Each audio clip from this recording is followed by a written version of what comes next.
À Bouaké, les candidats ont pris d'assaut les différents centres d'examen pour affronter les épreuves écrites du brevet de technicien supérieur BTS session 2019. Dans les centres d'examen, cartables et autres supports sont déposés à l'entrée de chaque salle. Katou Boni Francis, secrétaire général de la préfecture de région de Bouaké, a visité les différents centres d'examen pour s'assurer du bon déroulement des épreuves, encourageant les candidats. Après les conseils d'usage, c'est le moment pour les candidats de découvrir le contenu de leur toute première épreuve. Je suis un peu stress, mais ça va. Dieu est grand, ça va aller. Les responsables des centres d'examen se félicitent de la bonne organisation de cette première journée. De façon générale, les épreuves se tiennent bien. Les surveillants dans leur salle, les membres du secrétariat également sont présents dans leur salle. Donc tout se passe bien. Pour la session 2019, ils sont au total 2285 candidats issus de 15 filières industrielles et tertiaires, repartis dans 5 centres.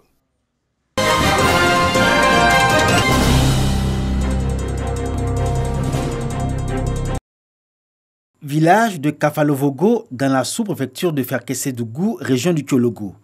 Les femmes du groupement Wobi mènent avec beaucoup d'enthousiasme et de bonheur leurs activités maraîchères.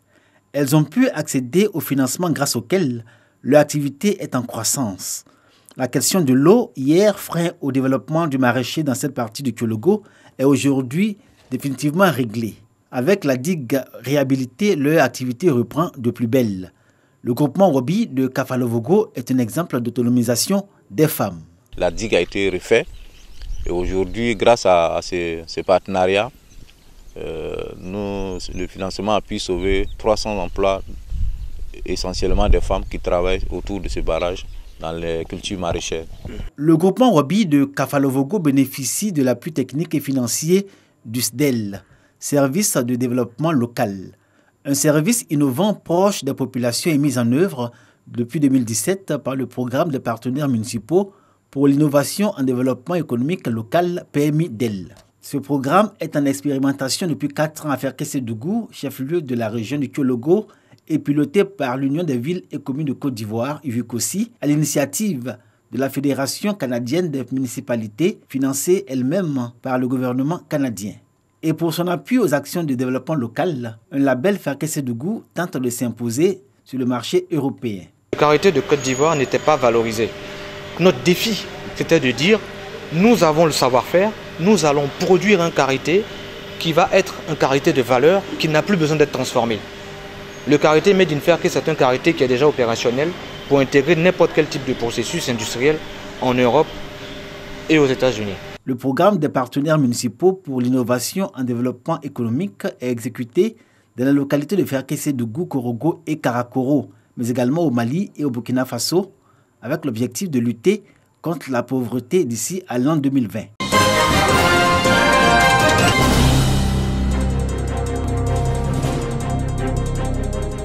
Plus besoin pour les habitants de Dramankro de se rendre en ville pour charger leur téléphone portable ou pour regarder la télévision. Ce village situé à 12 km d'Abengourou vient d'être raccordé au réseau électrique national à la grande satisfaction des habitants. Merci à Monsieur le Président Alassane Ouattara pour avoir porté la vie ici à Dramankro. Car la lumière, c'est la vie, c'est l'épanouissement, c'est aussi l'espoir. L'épanouissement pour les braves populations qui peuvent désormais diversifier leurs sources de revenus. L'espoir pour nos enfants qui ont la possibilité maintenant de réviser leurs leçons les nuits.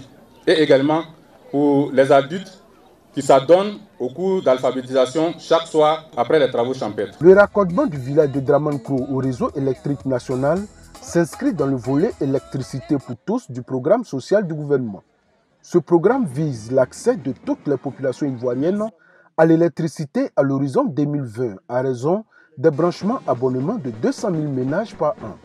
Ce programme, selon le ministre Pascal Kwakwa-Binan, assouplit les formalités de branchement en facilitant le paiement des frais avec un échelonnement sur une durée de 3 à 10 ans. Après un apport initial de 1 000 francs, les bénéficiaires disposent d'un branchement et d'un abonnement au réseau électrique dont le coût total estimé à 150 000 en moyenne sera payé sur une durée allant de 3 à 10 ans. Les compteurs installés dans le cadre du programme fonctionnent en mode prépayé et le règlement du reliquat est débité par fraction sur chaque rechargement jusqu'au solde. Pascal Kwaku-Abina indique que la région de l'Indéné-Guablin, depuis l'avènement du président Alassane Ouattara au pouvoir, est l'une des grandes bénéficiaires de l'électricité rurale. Il révèle que de 1960 à 2011, soit en 50 ans d'indépendance, seulement 2877 localités bénéficiaient d'électricité dans l'Indéné-Guablin. Mais en 7 ans de pouvoir, précise-t-il, le président Alassane Ouattara a fait électrifier 2125 localités. Le président du conseil régional de l'Indéné-Guablin souligne que seulement 4 villages restent à électrifier pour atteindre un taux de couverture de 100%. Et ces 4 villages, selon lui, sont inscrits au budget de l'exercice 2019-2020 du conseil régional de l'Indéné-Guablin.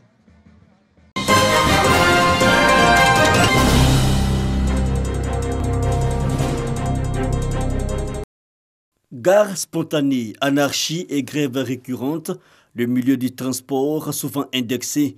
Le Haut Conseil du patronat des entreprises du transport routier veut assainir le secteur. L'idée, mettre en place des délégations dans les différentes régions du pays afin de permettre aux autorités administratives d'avoir des interlocuteurs crédibles, mais aussi de permettre au milieu du transport d'être représentatif dans la prise de décision à l'échelle régionale. Adivo Aboubamba est le nouveau délégué du Haut Conseil. Si l'action est symbolique, le message du directeur général du Haut Conseil se veut celui de la cohésion entre acteurs du transport, un appel à la responsabilité. La seule issue qui nous reste aujourd'hui, le seul chemin qui nous reste aujourd'hui, acteurs de transport de Côte d'Ivoire, c'est de nous mettre ensemble, de créer cette union, de nous respecter entre nous. En clair, on n'aura plus besoin, si nous sommes 20 syndicats, d'avoir 20 billets sur le terrain. C'est terminé à partir de ce matin. Le préfet de région, préfet du département de Divo, Kwaku Assouman, représentant aussi la tutelle, le ministère des Transports, a marqué sa satisfaction. Certes, les syndicats existent, mais il aura, à compter de maintenant, de ce qui est su, un seul correspondant, un seul interlocuteur. Notons qu'ils sont 107 délégués du Haut Conseil du patronat du transport routier sur l'ensemble du territoire. L'objectif est de faire du transport routier un acteur majeur du développement, le secteur constituant déjà 12% du PIB.